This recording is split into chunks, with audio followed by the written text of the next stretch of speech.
At brain drain, we should look at really maximizing the benefits and not just only at the fact that it's happened and it's going to happen on a larger scale.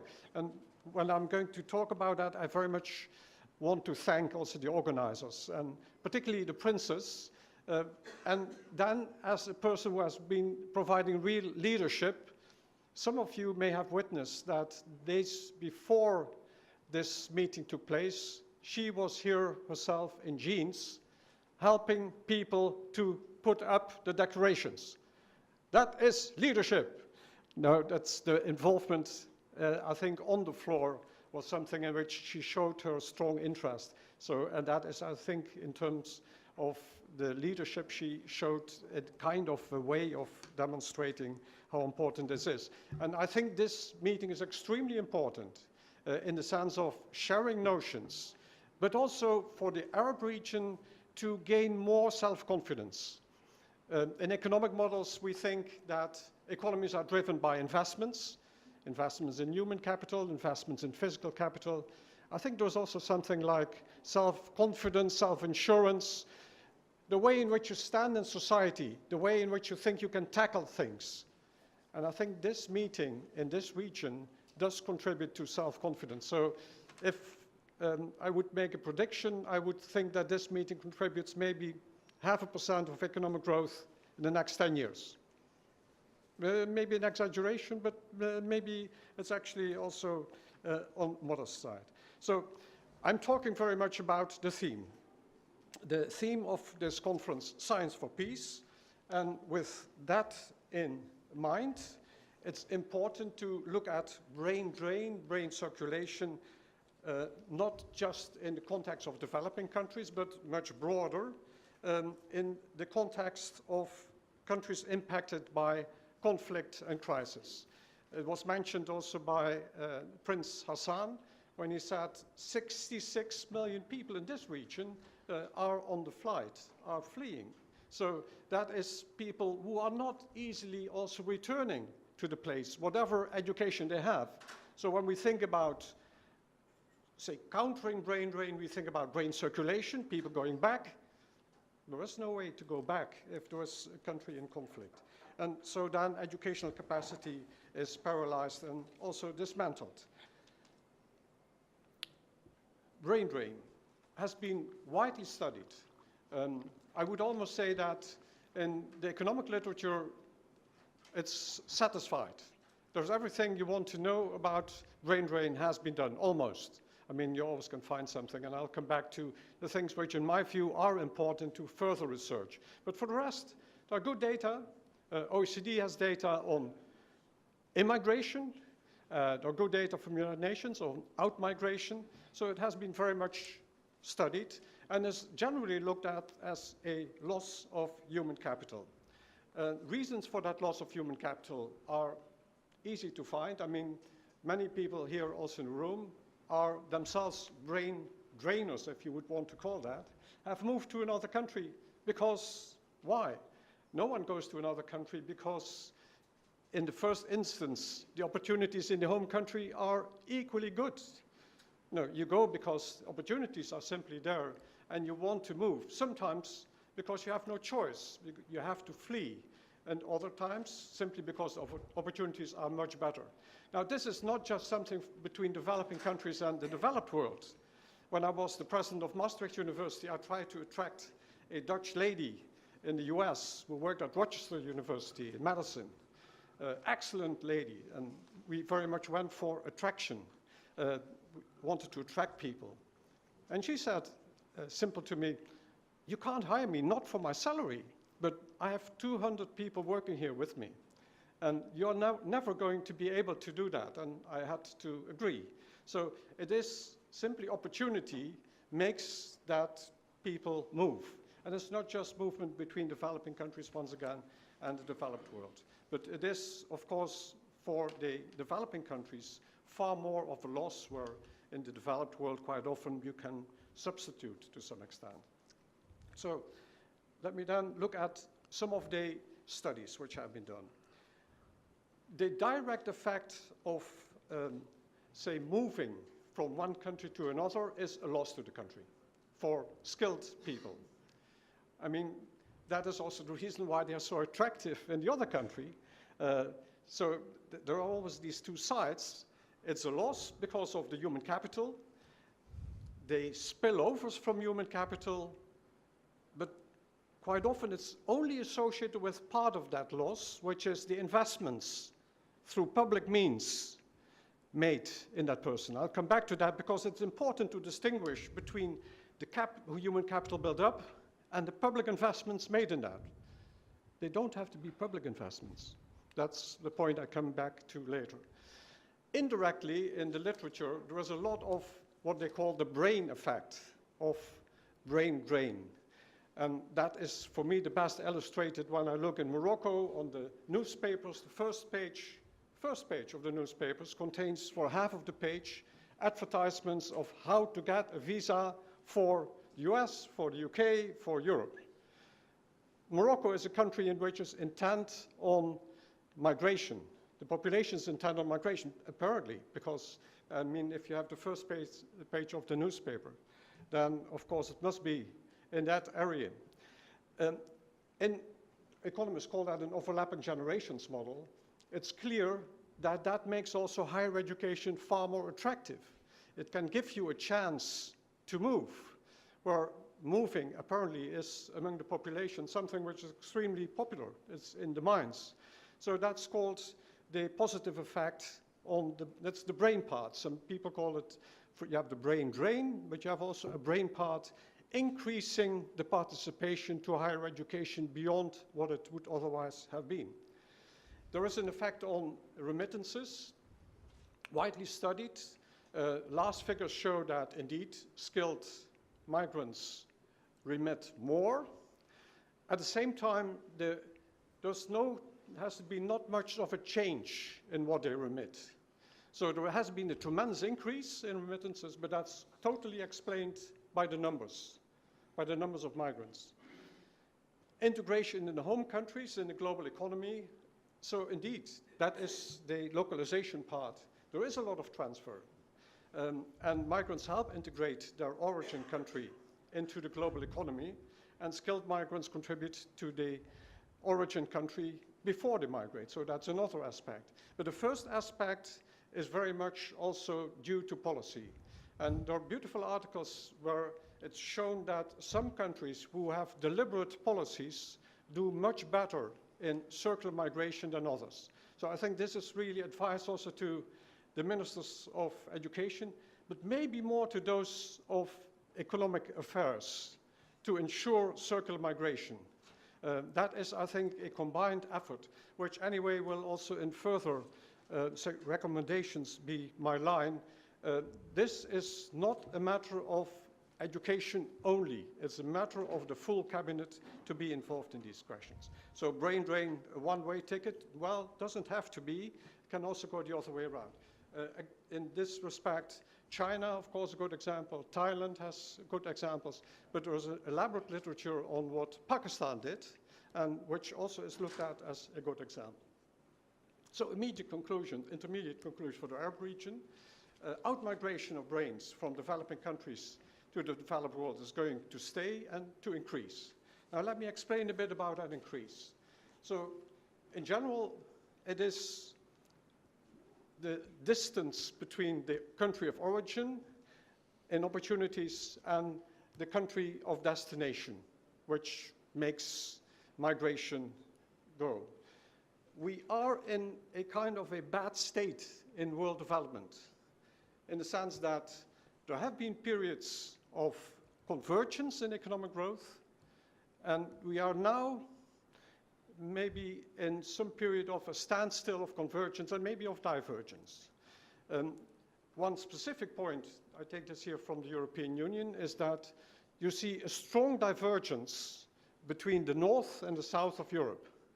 And that has immediately, I mean, this is not on the Arab countries directly or developing countries, that's within the European Union. It's very worrisome in the sense that this has brought about a serious migration from the south to the north.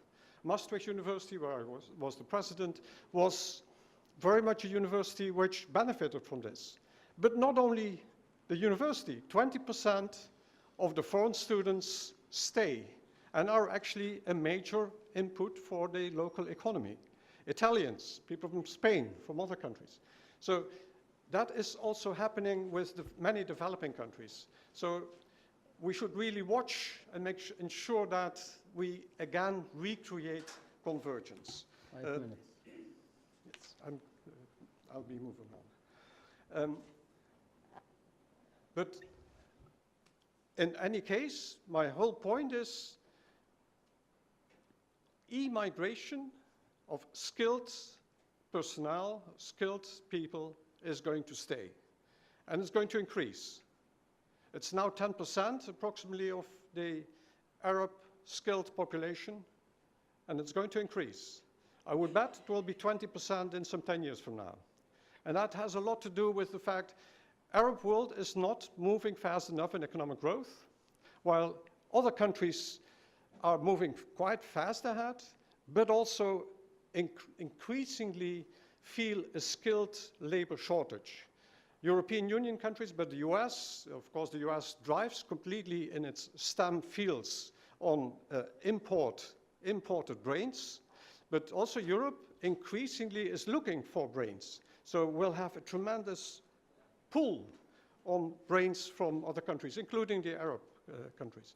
So I think that is a fact to keep in mind, and then to try to deal with that in the sense of both circular migration and indeed in terms of the benefits. Now, the benefits, maximizing benefits, impacting localization of knowledge, and here going in a question which I had when I became a minister. How can I generate more money? I mean, the one thing a minister should do is to make sure that there is a budget and that the budget increases, particularly increases with the number of students, but also in terms of the quality of education requires money. So the one thing I did was to try to introduce more self-financing by students. So this was extremely popular, you can imagine. So the minister, actually from a social democratic side, said, we are going to raise tuition fees and decrease scholarships.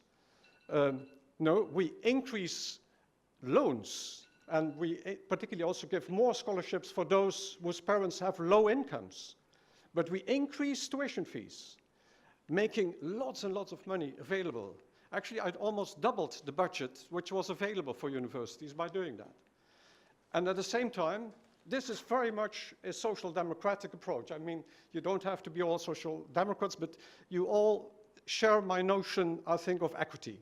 And equity means that everyone should be paying its dues and also should, if people really need it, get the money. So that means also that richer people, and those are overrepresented as sons and daughters of the wealthy, are overrepresented in universities, that they should also indeed contribute. But then, of course, there is always this question, if you increase tuition fees, make sure that also youngsters from poor backgrounds can contribute or can participate in higher education. So that is a social loan scheme. A social loan scheme is one which has been for, I think now, 30 years been experienced in Australia.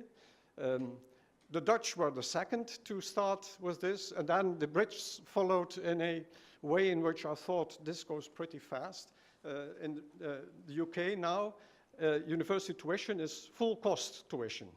That's not the case yet in the Netherlands, but I would hope that it goes in that direction. But with a social loan scheme. The social loan scheme, you take out the money, you can study, and you have to pay back only if you can, never more than 10% of your income. So that works perfectly, and that is what I would very much advance as one of the ways in which you can maximize the benefits or mitigate the negative effects. So this was why I made so much a point that,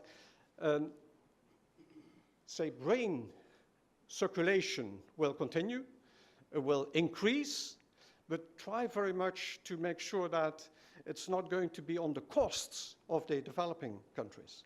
So recover the loans from graduates. Now, this is a way in which you draw in then investment from other countries. And there are, of course, technical problems, and there are also transition problems to be resolved. And other recommendations are very much in terms of data. So still, I mean, I wouldn't be a good researcher myself if I wouldn't say more research is needed. In this case, actually, I think everything has been researched quite well, except maybe local labor markets. And that is very much in terms of the distinction between different groups, the medical side, for instance, the engineering side. Coordinated dialogue between countries in the Arab region on policy options is, I think, of utmost importance. I'm always struck working with our moderator, actually, always struck by the notion that the Arab countries could do so much more in working together. If jointly you engage in a social loan scheme, you have a much better opportunity to do that. Involving ministers of higher education and policy dialogue, but also including the ministers of finance and including the ministers of economic affairs.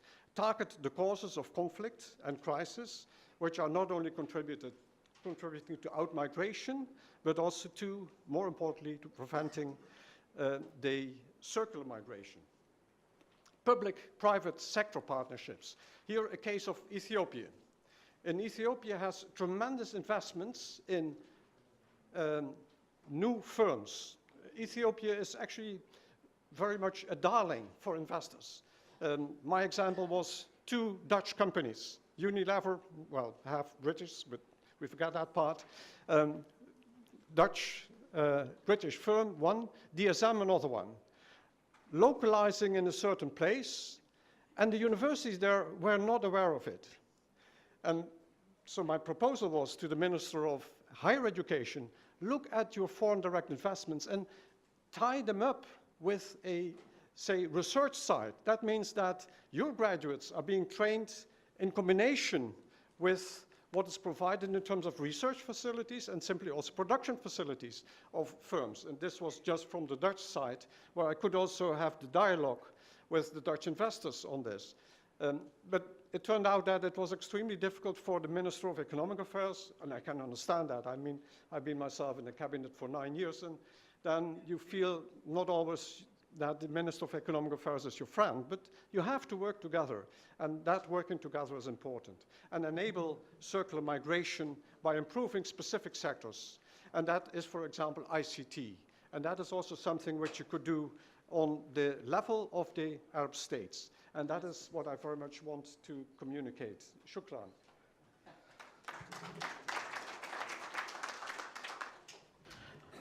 Thank you very much, Professor Ridzen, for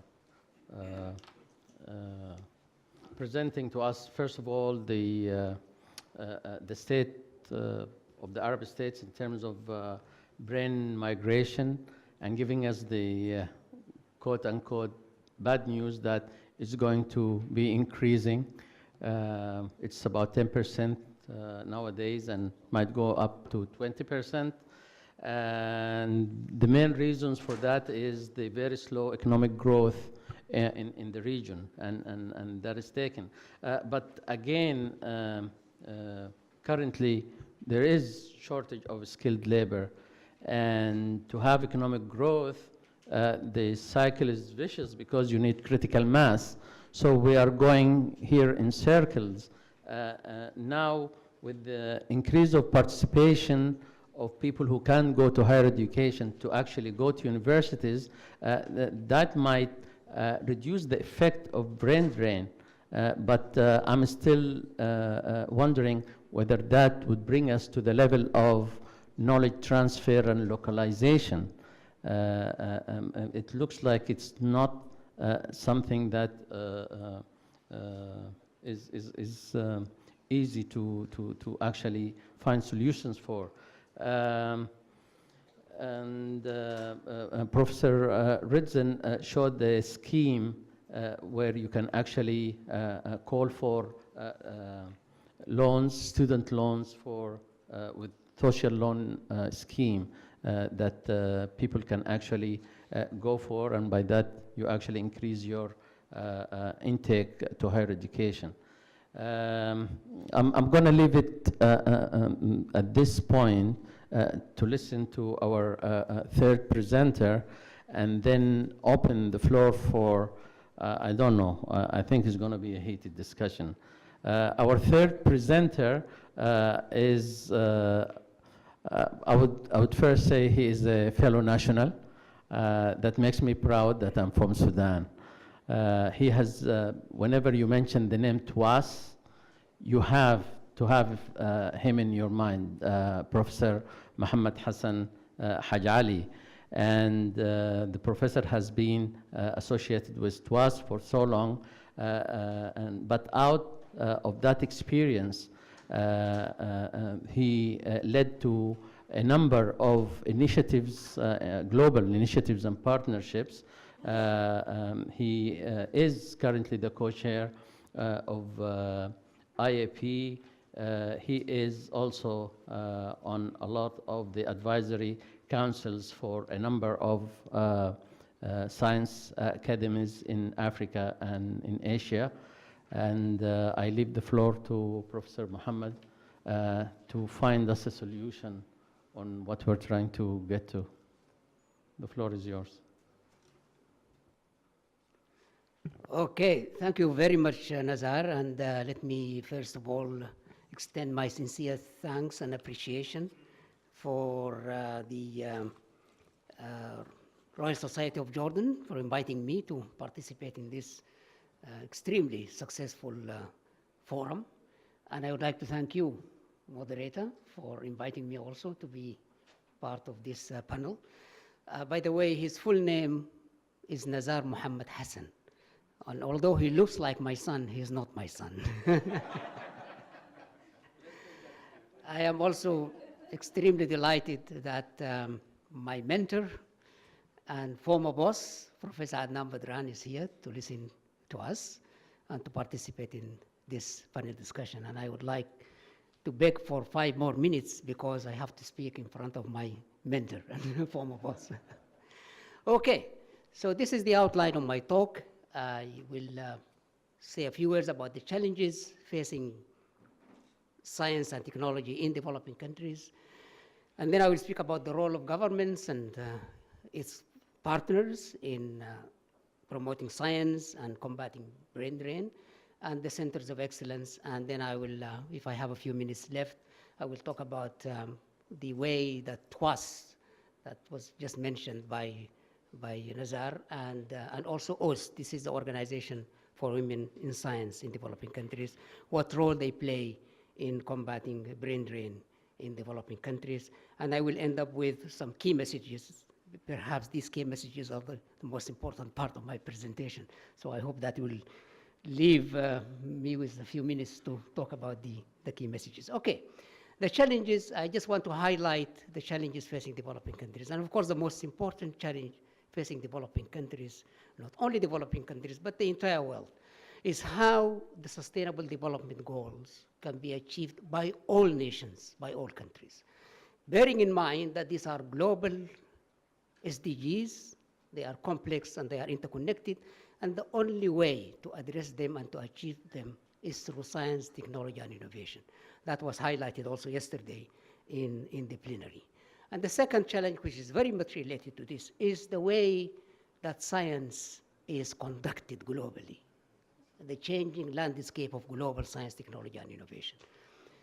The old North-South gap, fortunately, is narrowing because the rise of science and technology in China, in India, in Brazil, in Malaysia, and several other countries. But unfortunately, there is a growing South-South gap in scientific knowledge. This is quite disturbing. And if you look at what is presented here in the year 2013, in terms of the output of world scientific research, papers indexed in the World Web of Science, you see a very disturbing picture. Africa contributed only 2%, half of the contribution of South Korea.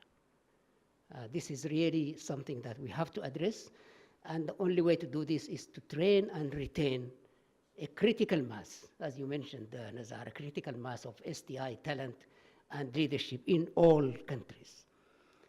And the third challenge, of course, this is what we are talking about here, is that most of the developing countries are still losing on a continuous basis their top scientists and engineers, whose contributions are very badly needed to provide science, technology, and innovation-based solutions to the challenges facing the developing world, real-life problems.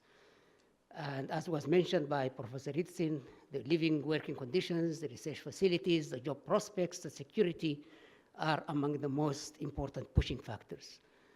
And the political conflicts, of course, we have the refugee scientists now flooding Europe, and this is what I call brain loss. This is not brain drain, this is brain loss, because they are lost. We don't know where they are, we don't know what they're doing. The strategies I would like to highlight are a few strategies, but the most important one is the role of governments. Without a government having a determined action to prevent the brain drain and to integrate that action into its STI policy, the brain drain will never be combated and will never be stopped. So this is very important. And of course, this also has to be integrated into the development plan to ensure that there is substantial funding for it. If a government cannot guarantee that, I don't think there is any government that has the right to stop its talent from immigrating if you cannot provide the facilities. And this is what was mentioned yesterday by Prince Hassan. He quoted Rajiv Gandhi saying that better brain drain than brain in the drain. And the support from the international development partners should be directed towards building excellence. There are so many governments in Africa and developing countries that receive a lot of money from outside, from a financial institution outside. Now, quite a lot of this money is not directed in the right way. And in my view, most of it should really be directed to developing excellence, especially in research and education. So what about centers of excellence? In my view, centers of excellence, and especially world-class universities, are of critical importance in training and retaining talent and leadership in developing countries.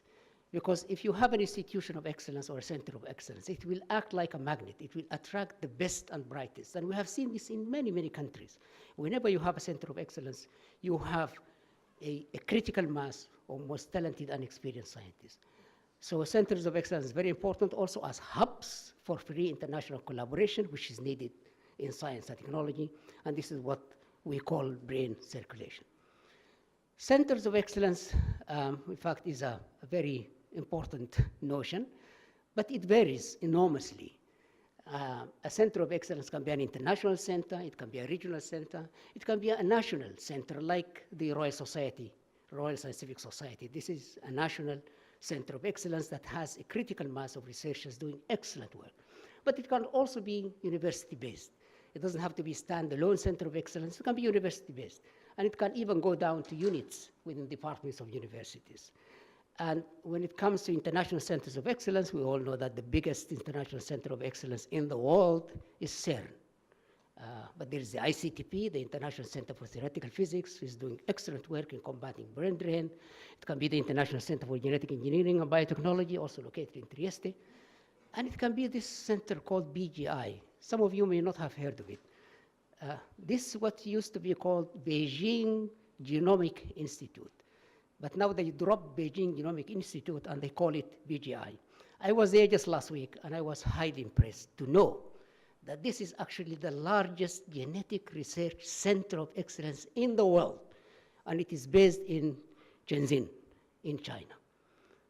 What is more important is that because of its excellence, it has actually established offices and laboratories in Europe and in North America. They were invited to establish offices and laboratories in the North. And this is, I was so pleased about it because in my view, this is what we may call a reverse science transfer. We always talk about science transfer from the North to the South, and here's a critical example of science transfer from the South to the North. As I spoke to them, actually spoke to the director, who happened to be a member of TWAS. I don't know whether you know him. His name is Wang Ming Yang. This is the founding person of this center. And he is now considering opening offices in Africa and also in South America. It's very important because we know genomics and gene editing and gene sequencing is an extremely important and hot issue in biology and biotechnology. We are also very pleased in Africa that soon we are going to have the largest radio telescope in the world. It's another center that is going to be the best in the world. And this will certainly open a new dawn for science in Africa. It will boost Pan-African collaboration in science and in education, and it will foster a new generation of highly skilled computer scientists, engineers, and technicians. A very, very important center, which I'm sure that in a couple of years, we're going to see more coming out in that. And then, of course, there's, when it comes to agricultural sciences and health sciences, I think Africa is blessed to have a cluster of international centers of excellence, especially in agricultural sciences, and there is a CGIAR group. They're doing excellent work. In fact, most of the contribution that Africa provides to the world in terms of publications, peer-reviewed publications in science and technology, over 70% of the publications, these 2% I mentioned, are in the area of agriculture, medical, and health sciences. This just shows how important they are. But I just want to, again, go back to the centers of excellence. And this is perhaps the best way and the simplest way and the cheapest way to build centers of excellence within universities, is to look at the small groups doing research, doing excellent research, identify them through competition, and fund them to maintain their excellence and to expand also their excellence in terms of education and so on. And this is what TWAS has been doing for a number of years, just identifying small groups of excellence within universities and trying to help them. Fortunately, the World Bank finally realized that this is an excellent model. So the World Bank has come with big money to support university-based research and centers of excellence within universities in Africa. A huge program that the World Bank is providing now is $250 million. And those that are selected are provided with $8 million. So jumping from 100,000 to 8 million is quite an important and significant way. We are also very blessed in Africa that the African Academy of Sciences and NEPAD managed to establish this alliance of accelerating excellence in science in Africa. And we are fortunate that the Wellcome Trust, as well as DFID and the Gates Foundation have decided to move most of their operations to Africa. And this is a huge amount of money, something like $150 million, now handled locally in Africa by the African Academy of Sciences. They have huge grants in health sciences. This is focusing only on health sciences. So as I am saying, what I am saying is that when it comes to health sciences and agricultural sciences, Africa is much more better off than in other sciences. And this is good. But we hope that this can be replicated in other areas of science and technology. Now, what TWAS and OS have been doing is the following. First of all, the amount of money that's provided to TWAS or OS is not that much. So there is a determined focus on a group of countries, the S&T lagging countries, we call them, and these are the low-income countries and the LDCs. And these countries are the countries that are most seriously affected by the brain drain. You see, China, of course, suffers from brain drain. But if they lose half of their talented scientists, they still have one half. But these countries, if they have 3 or 4 excellent scientists or excellent mathematicians, and they lose the 3 of them, they're left with nothing. So this is, I think, the group of countries that really have to be looked at very carefully when it comes to issues like brain drain. Well, TWAS has a very important program called the South-South Postgraduate Fellowship Program that is largely supported by the what I might call the powerhouses of science in the South, China, India, Brazil, Malaysia, and various others. 650 fellowships are provided every year to scientists or young students from the S&T lagging countries. They go to earn their PhDs or postdoctoral training in these countries, and they normally come back. Brain drain there is very little, so they normally come back. So what happens when they come back? We have to help them again with other mechanisms.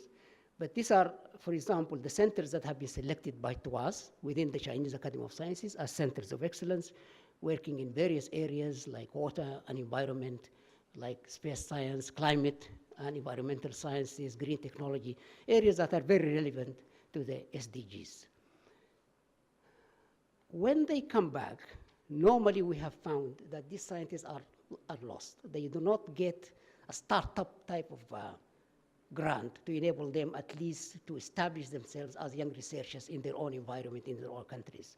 So fortunately, for a number of years, SIDA of Sweden, the Swedish International Development Agency, had been providing a generous grant to us, about $1.5 million, to enable to us to establish a research grants program for young scientists. Again, this is competitive. We select the best, but mostly those are the scientists that are graduated from the TWAS programs. They go back to their countries and they get a grant of $15,000 to $30,000. Oh my goodness. All right, so I really have to rush. Let me just say, OST has got a similar program to TWAS, but only for women scientists. And you can see where they normally go, South Africa or Malaysia. These are women scientists, largely from Africa, but they prefer to study in South Africa because it's close by. What is so important about this program is that there is zero brain drain. Women always go back. And I think when we think of the future, I would prefer to have at least 50% of these fellowships going to women because they go back. So that is something I think we have to put as a recommendation. But they have another problem. As you can see, this is what they call the Caesar's effect. Women are better, or girls do better at university. There are more students at university, more female students than male students. When it comes to PhD, they're almost equal. But then there is this divergence. When it comes to seniority, when it comes to professorship, there is a huge divergence there. And this is simply because women have got other things. They do not have the funds to help them to do that. Unfortunately, very recently it's been announced that IDRC of Canada has agreed to provide funding to OST to establish a huge program, a research grants program, to help young women researchers to establish themselves as a credible researchers in science and technology. This is going to be implemented next year. And it is not a small grant, it's about $50,000 for women, young researchers who are willing to pursue research. And of course, it is competitive, so you have to select the best. Conclusions, if I can have 5 minutes. Okay. Combating brain drain in developing countries will require providing top research scientists in each country with state-of-the-art research facilities, satisfactory working conditions, and prospects for career development. Strengthening the quality of scientific research and education universities to train and retain a new generation of talented problem-solving researchers. This is also a requirement.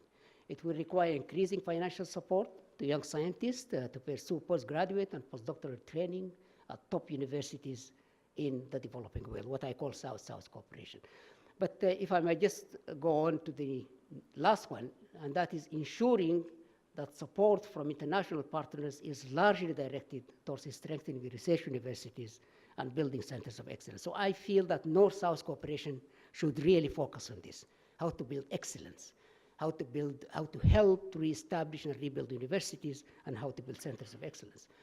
And this is my last slide, because this is a topic that hasn't been touched yet, and this is how to turn the brain drain into brain gain. In my view, this will require, first of all, developing a database of leading individuals, associations, and networks of STI diaspora. There are so many networks, so many associations of diaspora in North America as well as in Europe. We do not know all of them, and I think it would be very important for UNESCO, especially when it comes to this region, to identify those networks and to see how they can actually be involved in their countries of origin to develop science and technology there. We have to design programs to link the STI diaspora groups with scientific communities in countries of origin, and a number of countries, including Uganda, for example. Every year they have what they call a diaspora day. They invite quite a number of their diaspora scientists to come to Uganda to have one day of science and to interact with their communities. UNESCO started a very interesting program with the Packard Foundation called Brain Gain Initiative. And this is an interesting initiative. What they do is they look at certain universities and they try to empower those universities with grid, with cloud computing, to enable the scientists there to interact with their diaspora. So that is, again, is an important initiative. Second, fostering collaboration between STI diaspora groups and universities in countries of origin.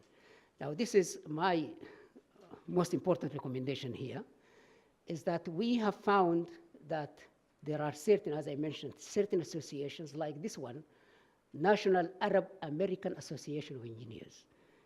Another one called NOTES, this is a network of diasporas in engineering and sciences, and this network is actually sponsored by IIIS, by the National Academy of Sciences and the National Academy of Engineering and the State Department. But they are focused, they have about 30 members, 30 networks of diasporas. But they are focusing on collaboration among themselves, among the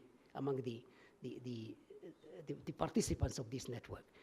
Now, what I discussed with IIIS and also with the National Academy of Sciences here is how to bring TWAS into this as a partner so that we can link them also to the developing world. And here what I'm really saying is when it comes, for example, to those diasporas and those associations and networks of Arab countries, I think the regional office can be a very, very important partner in that. So this is something we would also like to link up with UNESCO as well. Thank you very much. 0 minute.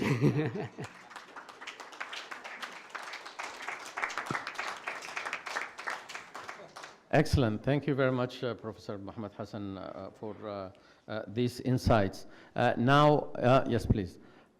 Now I'm a little bit confused. We talked about networking, then we went and talked about the importance of generating cash or finding funding for increasing higher education intake.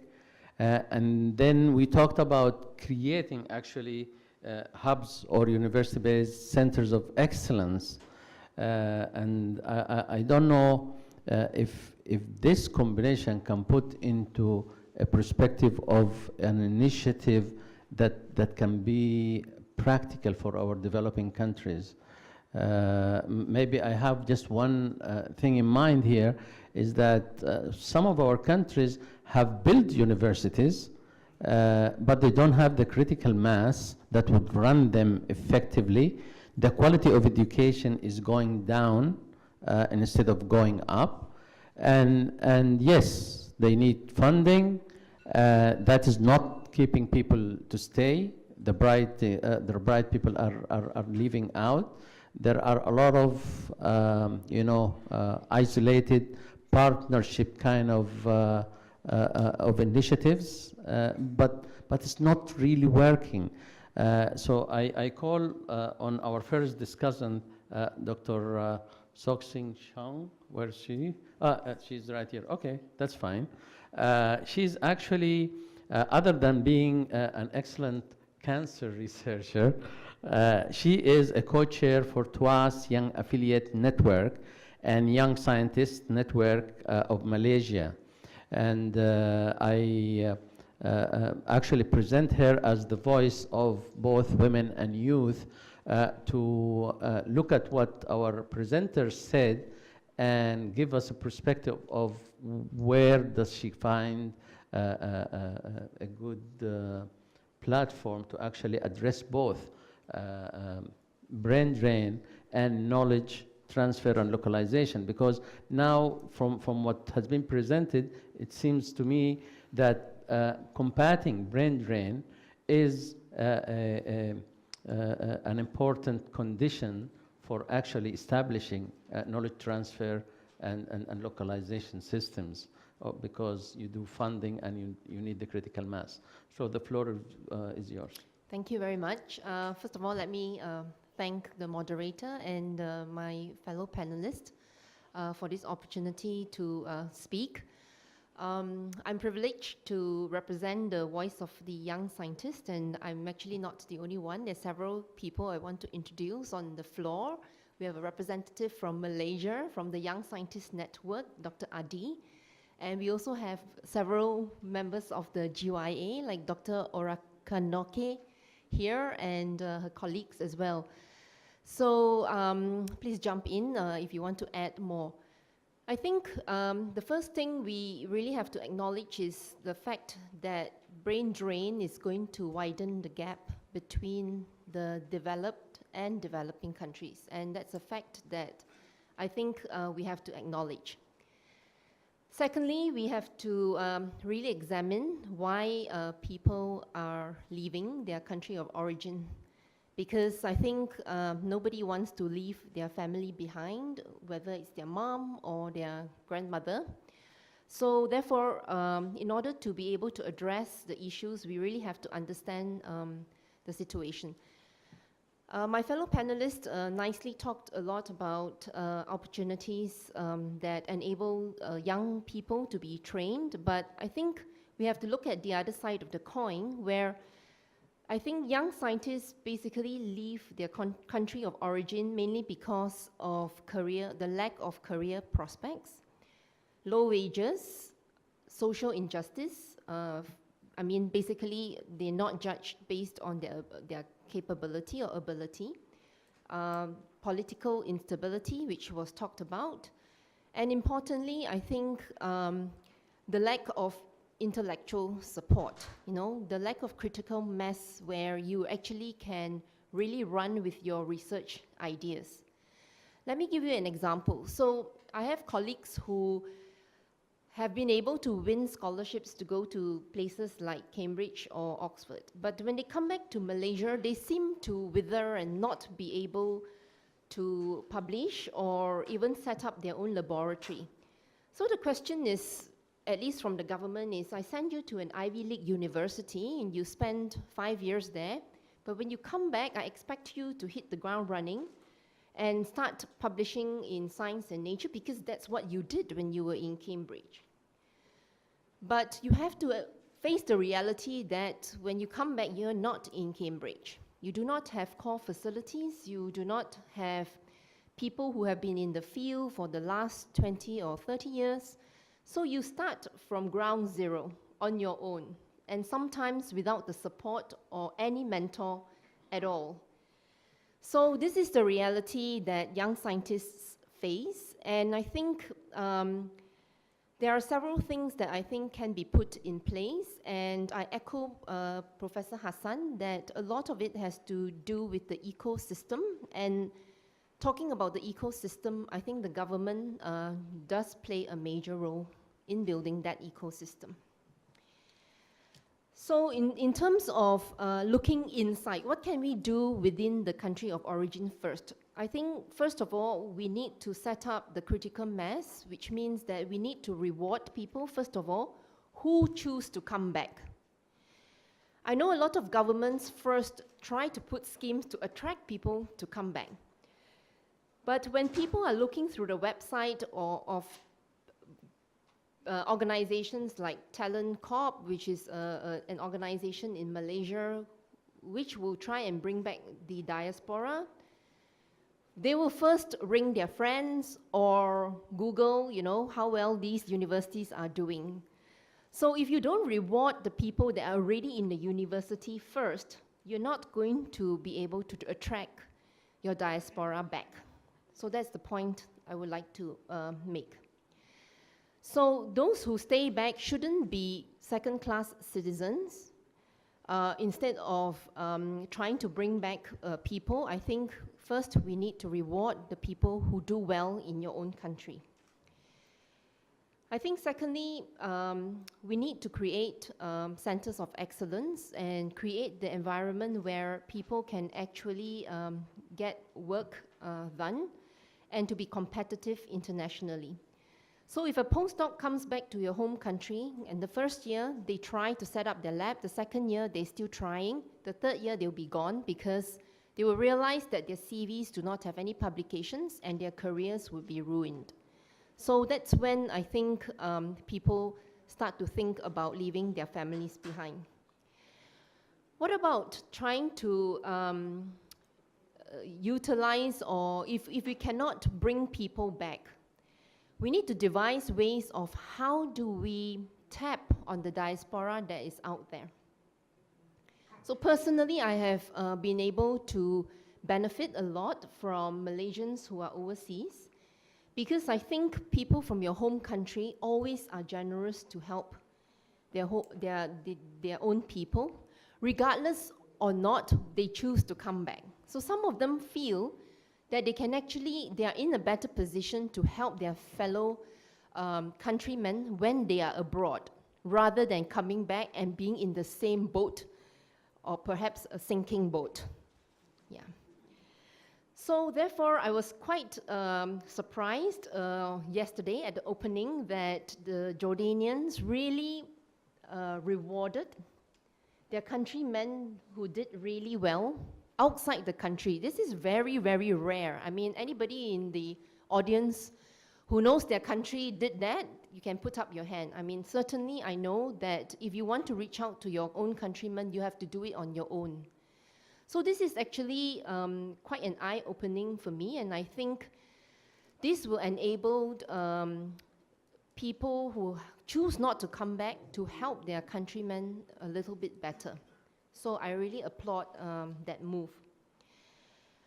The last thing I want to touch upon is how can the international community actually help promote brain circulation or the lack of brain drain. So I think organizations like COST is going to be important. But I think the importance to stress is sustainability. So sometimes training programs are the ones that cause the brain drain. I mean, unlike the data that Professor Hassan has presented, which is very impressive, that people actually do come back. And I think that is quite important in order to emphasize when we have training scholarships and programs. One of the things that I want to highlight is government-to-government grants.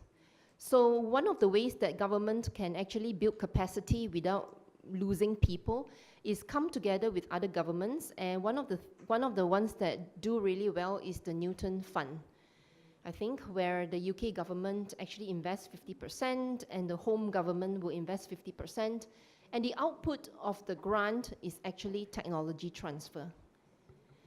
Okay, so maybe I would just stop there because the moderator is signaling. Thank you very much. Yeah, thank you very much.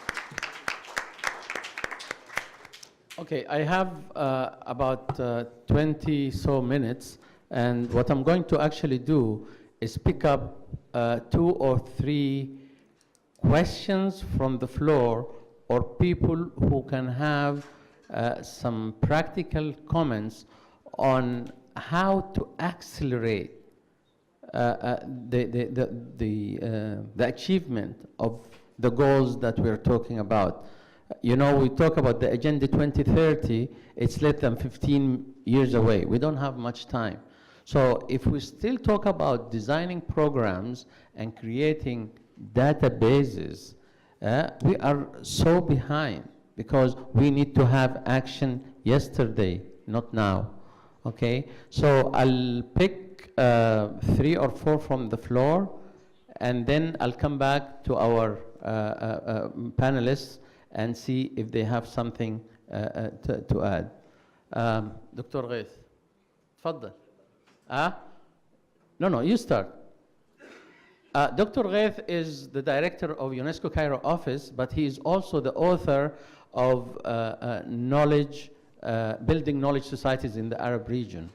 And I think the issue of knowledge transfer and localization is one of heart to him, so I have to give him the floor first.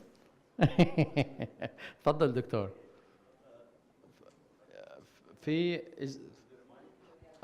Or you want to come and step up?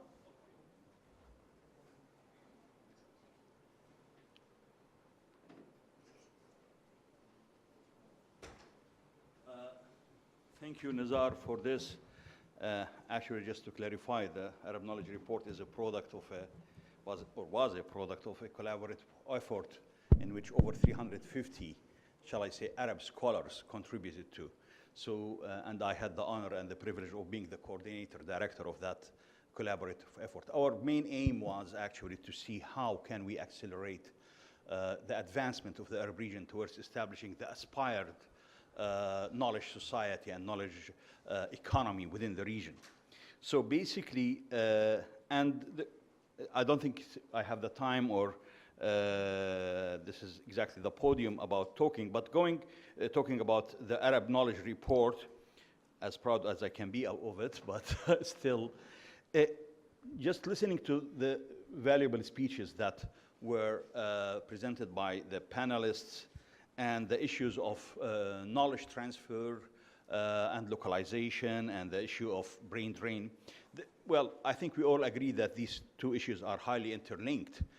So if we are really about knowledge localization and transfer, one of the biggest issues here is to try to build, as you said, the critical mass of the scientists, and definitely we will need simply our people, our young men and women to be there and to be part of it. So just going to the knowledge transfer, and without going into taking too much time of the 20 minutes left, this knowledge transfer is inseparable from the overall situation in our countries. And here I'm primarily talking about the Arab region and possibly about most of the developing countries. These issues are not separable from our situation, from socioeconomic advancement, from the enabling environments we provide to our young men and women, for the establishment of the enabling environment we provide for the private sector to facilitate and enhance this knowledge, shall I say, development nexus, etc. And we summarized it actually, and this is something that I should say, with what we call the golden triad that I think we should address. It's basically knowledge, development, and freedoms. You simply put cannot go with one without the other. If we really are about establishing knowledge, it should be linked with the developmental aspects. It should be knowledge for development. It's not just knowledge for the sake of knowledge. It's not a luxury to establish a knowledge society or a knowledge economy. And you cannot establish that in the lack of freedoms in the broader sense, which includes accountability, which includes responsibilities. You cannot establish a knowledge society while saying, know this and don't know that. Address this and don't address that. And these are real issues that we do face in many of our countries that have to be addressed. So this is one thing about the triad. Now going to that, I thought of stressing, brain drain is interlinked. As I said, there is something that, again, from the Arab Knowledge Report, that I think we in the Arab region and possibly in many of our countries do have a golden opportunity at this time, because we do have the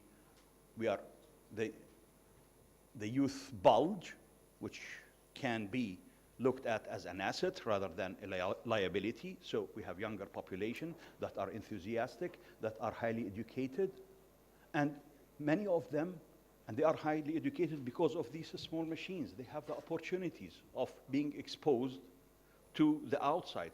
So the other aspect is the knowledge revolution, which is enabling even people in the most remote village in the world to have access to knowledge, to have access to information. So a third thing, which is about the, I'll be done in a second. The third thing is about having the, now I think the availability of resources, even funds within the Arab region. So combating this brain drain and addressing it as well in an interlinked way with the knowledge society establishment, I think is possible, is doable. However, ultimately we have to talk about political will, and may I say also societal will to advance towards that. Thank you. Thank you, Dr. Ghais, for this input. I thought it was the hardest thing to stop your director from speaking, but that is good. He did well in terms of time. May I take the gentleman before last? Yes. Yeah, you. Thank you. Okay, we have a mic now. Can you identify yourself, please? I'm head of Comstech, Okay. and I think we're a reasonably small partner of course. We spend about $500,000. We spend about $500,000 Put it a up. year in different things, you know. Small grants, training, workshops and so on. But sir, let me just... Can I say you have 2 minutes, please? I take less than that. Okay. I want to stress one thing. We can have wonderful ideas about sustainability, knowledge economies, and so on. It doesn't work like that. Science and technology is not a magic wand. If you want it to have impact in your society, and there is one key ingredient which must be present, irreverence. This must be present. Social attitudes in a society for this to work. But let's move beyond this. Higher education is in trouble everywhere, in the West and in our countries. Funding problems. Because higher education now is linked with research. Research requires money. In Pakistan, I've been involved in the higher education reforms and planning commission. I retired as chief scientist of the Atomic Energy Commission. So I've done a lot of funny things. So what I'm pushing now is attach land to every university as a land grant. Let it make money commercially out of this. You can do a lot of stuff, get a lot of funding. Secondly, do you know what is the biggest source of R&D fund in Pakistan? Good. Let me find it if I can. No, I won't even go and focus on it. Maybe a little there, I don't know. This has generated a $500 million, $500 million rolling fund for science and technology research. Do you know how? There are 130 million mobile phone users in Pakistan and growing every day. Every time I use the phone, 1% goes into the fund. So we've got a lot of money. And a lot of funny, interesting things are coming out. So lastly, to encourage people to come back, we tried a few experiments. Top 10, invite people over for a few months, and foreign faculty hiring program. What worked the most was higher salaries. For example, I was surprised the other day to know that our faculty in universities get twice the salary of the Turkish counterparts. So now with the research fund available and others, and hopefully a critical group can emerge, so things are changing slightly in my country. I'll give you my example. I started one little thing, lasers in Pakistan. We are now more laser people in the Atomic Energy Commission than nuclear physicists, 600. We combine R&D, teaching and production, and any money we get from production, we plow back into the labs. So a lot of things are available, not very visionary programs and so on, but little small steps, what the Japanese call Kaizen. Thank you, sir. Thank you very much. I'll take the gentleman, yes, Dr. Khalid. Okay. Okay. لا اديها الدكتور خالد الأول.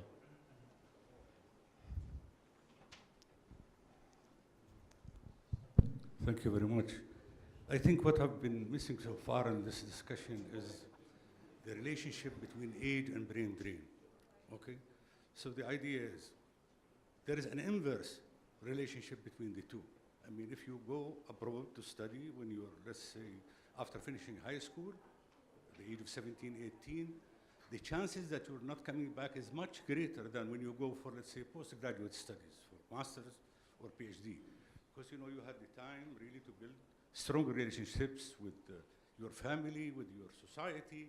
So you would be more eager to go back than when you leave, let's say, at the age that you are revolting. And because that happened to me, as a matter of fact. When I left Jordan, I thought I'd never come back to Jordan.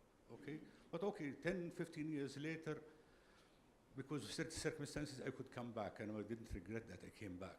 But I know many of my friends who were been studying in Europe, especially, they really never come back when they go at a younger age. But I don't think that really what we call brain drain is really, let's say, a curse. It can be a blessing, as a matter of fact, because of the simple fact that these people are our ambassadors abroad, you see. So the trick is how to connect with them. The trick is, as you said, to develop databases. Now with this global village, you can easily contact them. You can invite them back home for seminars, workshops, conferences, whatever, and they would love to come back to see, let's say, their family for 1 or 2 weeks. That's our experience so far here in Jordan. Now, on the other hand, you know, their exposure, you know, to science, technology, innovation, let's say to knowledge and technology in general is very, very huge. And they are really capable of effectively transfer this knowledge and technology back home. So I don't think that the problem is of economics, like what have been said, remittances and that kind of stuff. I don't think that this is really the major issue. The major issue is really how to connect with your people outside. So in order to entice them to effectively transfer knowledge and technology on the one hand. Secondly, as I said before, they're really your ambassadors at large abroad, because you see, in many, let's say, Western countries, in Europe, in the United States, you know, there are certain rules that you won't get funding for your research if you're not, let's say, a national. So let's take the United States, you know, you cannot apply for the National Science Foundation unless you are an American. So our, let's say, Jordanians who have the American passport, you know, they can apply for you know, funding of research from these institutions and taking on board, you know, let's say, their counterparts from their home country. And that's really very great importance. Thank you very much. Yeah, point taken. I think I will give it to the gentleman over this side. Abdulaziz, but can you pass the mic? Thank you.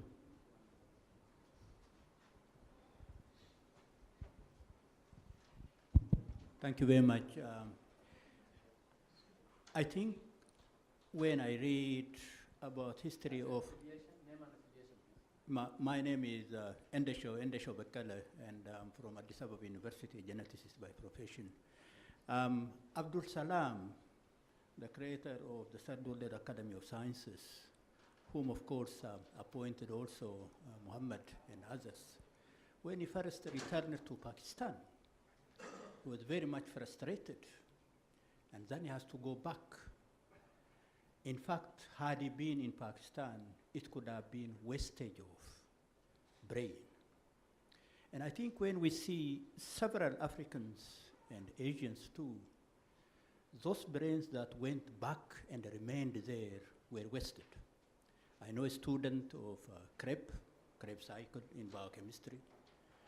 I know people that worked on topology also, that really went back to the third world countries, remained there, and it was a wastage of brain. And I think when we deal with brain drain, we also have to care for brain wastage and the care that we should keep. That is one. Secondly, secondly, knowledge transfer and circulation is historical. In all human civilizations, when one goes to northern Sudan and see Meroe and the link that it has got with Egypt and the circulation of knowledge that exists has been there. But knowledge is not only science and technology. And I think when we deal about brain drain and brain gain, we always focus only on science and technology. But knowledge proper, for example, origin of agriculture, domestication, that is, some of it is not scientific. And therefore, when we deal about knowledge drain and knowledge gain, we also have to deal with indigenous knowledge that can promote science and technology. I think that I see at the gap. Yeah. Okay, thank you very much. Dr. Tayyib. 1 minute, huh? 1 minute only. Okay, 1 minute and a half. Tayyib Onsa, UNESCO Chair in Water Resources, Omdurman Islamic University, Sudan. Okay, I go directly in what I want to say is that brain drain is not always bad, as everyone said here. Brain drain is an old phenomenon, not new phenomenon. You see, in the 60s, maybe 50s, maybe before that, many of people fled from their places to another places, seeking from stability, better facilities, better income, and that. For example, I am a civil engineer. We read about Zenkwich, we read about Tomyshenko, we read about Terzaghi, we read about, these are very huge, big books are being made by who have been as brain drain from Europe to USA. You see, I being Dean Faculty of Engineering 15 years ago, in 3 years I lost half of the teaching staff of my faculty. You see, this is very bad for my students and myself. Yeah, the governors try to solve this problem. So whenever they put someone outside to make PhD and higher education, he has to come back and stay double the period he stays outside there. This one point is have been solved like that. I like what Dr. Muhammad Hassan said about building centers of excellencies. This can solve a lot of problems in third world countries. Thank you very much. Thank you. I would like to give the mic actually to Professor Adnan to comment. Of course, he's a well-known figure. Yes. معالي الرئيس. Thank you, Nizar. Thank تفضل. you. You know, when always I attend the lecture on brain drain, I would say that probably we are talking about the past history where the world was separated by hard borders. I think nowadays we should look at knowledge creation. That's what counts for humanities, no matter where you do it. Abdul Salam, if he didn't return to UK, he will never get the Nobel laureate. Let's face it. Ahmed Zuhail, when he came, and Tanta University, if they gave him appointment, he will never reach the Nobel laureate in chemistry. You see, he has to go back because he didn't find a job in Egypt, and so forth. So I would say we are living in a competitive world. Our universities, they are hungry for ranking, for quality assurance. And let the competition to go for the brains.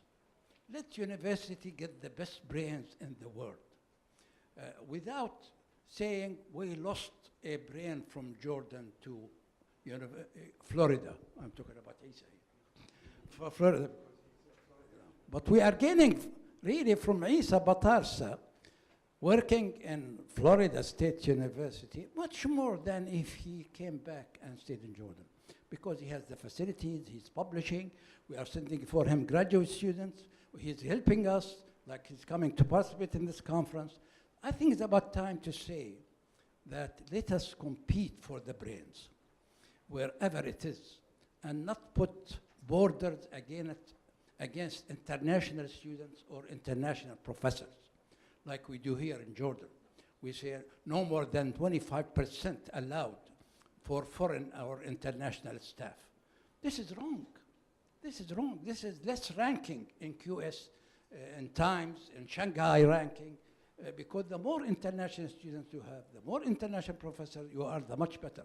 So I think we better work at global level, act locally, and think globally, where we build institutions, centers of excellence, we build university to compete with those in the West. Once you do that, you will attract the brains. Thank you. Thank you very much. For the sake of time, I think I'm going to come back to my panelists. I will give each 1 or 2 minutes max to comment on what they heard from the floor and see if what they have presented can be tweaked a little bit to meet our global requisites. Yeah. I think it's all about best practice and about creation and sharing of knowledge. And I think it's all about self-organization in a bottom-up way. And here networking comes in. Talking about cost, it's clear that cost is the pre-portal to be successful in the big European research schemes. People who have been involved in cost networking have 28% success rates in getting the big European collaborative research grants. This is more than double for what is the case for those who have not been involved in networking. So here it comes all about best practice, coaching and mentoring. And this is not only, let's say, for the collaborative research, but this is also the case for the schemes which are set up to promote excellence on the level of principal investigators, so the PI-centric schemes. I had the pleasure to serve 7 years in the European Research Council, including a term as vice president, and there the only criterion for getting this big multi-million euro grants is scientific excellence. I can assure you that those applicants that had some mobility do 10 times better than those who have just stayed in their own country. It is up to the countries themselves, of course, to retain them, to make reforms in the scientific granting systems, to create career perspectives. But I can tell you also that without having this mobility as a first step, you basically can forget the rest. So it is a dual responsibility, and again, the experience that I got from listening to the people here is not only unique for the developing countries, this is also the case in some of the countries in the heart of Europe. It's very clear that the diaspora has a particular responsibility and is very important in linking, because they can play a role in the coaching. And I'm always impressed when I talk to people from the diaspora. So I think it's very clear that also here public-private partnerships help, as my neighbor has stressed, and the things are on the move. Indeed, it's a situation where there are perspectives, but the key point is also to be proactive. Thank you, Professor. I'm going to give you a follow-up yes or no question. Can cost initiative accommodate all developing countries' research needs or work or activities, yes or no? Yes, cost is wide open to the world, and again, thank you very much. It takes two to go for tango. Excellent, thank you. Professor Ridson? A couple of remarks, but first of all, I think many very important things have been said. The one thing which I didn't hear in the questions was the recognition of the role of what is called human capital by the economists in the way in which societies work. I mean, that role has drastically changed. It's no longer about people, it's about brains. And that recognition means also a different way in which brains are going to be attracted and are going to be released. So I think I'd like very much to start at that point. The pressure, the attraction for brains in the places where they are rewarded and looked at as really precious is going to increase and sizably. I mean, we have just started. Then I take the European experience. Europe also went through a period of substantial brain drain to the US. 30% of all Nobel Prizes won from US citizens in the period 1980 to 2000 were people trained in Europe first, and then they worked in the US. That has decreased substantially because the Europeans came to their feet, and not all of them, but I think the Northern Europeans came to their feet. I think Southern Europe really has still a challenge there and said, we are going to do the same. I think this is your approach. And then my point comes in, releasing money from sources which were previously, that is not part of our politics. So I was part of that. We were in a period of a tremendous decrease in economic growth. And so I had to cut down on the budget, and I didn't, because I released sources not by raising taxes. Raising taxes was not part of this. So I released them from having people pay more with a social loan, with equitability. So I think that is still something in which we paid, you know this, I paid substantial research programs while we were cutting the budget. Everyone thought, what is he doing? But so my point here is, don't take it as an easy job. Yes, you have to do that. You have to create opportunities in your own country. But that's going to have to release for new sources which were previously barred from the political discussion. Well, and you know how this works. This is difficult work. And my last point is, What is being said about cooperation, I think, is extremely important. What you mentioned, I think creating networks of people who belong, who feel at ease and will work together. I think those organizations need also more support. And that's what I really miss a little bit. There's the organization of young scientists who work together. They get a grant for only 2 million from the German government without asking for the location.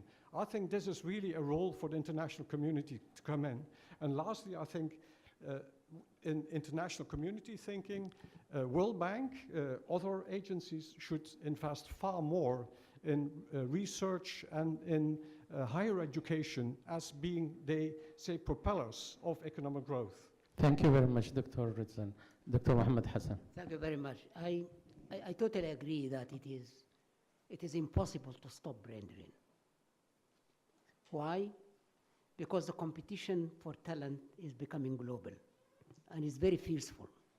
The top universities in the world are really fighting a battle for getting talent, wherever that talent is, Harvard, Cambridge, MIT, and so on. So that will continue. And I think the only way to combat this is, again, to have institutions in the developing countries that at least not just becoming competitive, but at least creating an atmosphere and an opportunity for their talented scientists to stay. Nobody wants to go outside his or her country. They would like to stay, but you have to give them the minimum to enable them to stay. Otherwise, they will just go. And I think that is important. I completely agree that we should focus on postgraduate education when we send students abroad. Previously, many of us studied in the north. We did our undergraduate education, but we went back. Why did we go back? Because our universities were strong. They were competing with the best universities. There was absolutely no reason for us to stay in Europe or in the United States. We all went back. And now the picture is completely different. If there is a talented student moving from Sudan to the United States, 99% that student will never come back. That's why I think the focus on postgraduate education is very important, and the focus on South-South cooperation in postgraduate education is even more important. That's the message I wanted to go. Thank you. Lastly, I think it's a pity that we didn't hear the voice of the Global Young Academy. Yeah. I think they are really doing a marvelous job in trying to see ways and means of combating brain drain. I wish you had an opportunity just to say a few words. Yes, last but not least. Okay, thank you. I'm really encouraged by the fact that for a brain drain session, we see a lot of very people in power in the room. So if you are able to help and encourage your young scientists and make it a little bit easier for them to remain in the country and contribute, please do, because you have the power. And I'm sure if you can remember when you were young, somebody paved the way for you, and you will always remember that somebody, and I hope you do the same favor for the young scientists. And the young scientists, I really urge you to work together and be brave and earn your place to be with the senior people. Thank you very much. Thank you very much. The last note from the moderator, having Mr. Chung being from, Dr. Chung being from Malaysia, is what happened in Malaysia and have returned their experts and scientists. I think it's a worthwhile case study so that we can actually drive out some of the good lessons of how Malaysia actually did it and retained their scientists. And with that, maybe a recommendation for some countries' case studies, like also South Africa, to see what is it that the best practices are, and maybe put that in an envelope that other people can look at and maybe copy. I have nothing else to say, but thanking very much our panelists. A round of applause for them. For the excellent floor, I have to apologize for a number of people who had their hands up but were not able to get a chance. But thank you very much, and enjoy your lunch if it's time.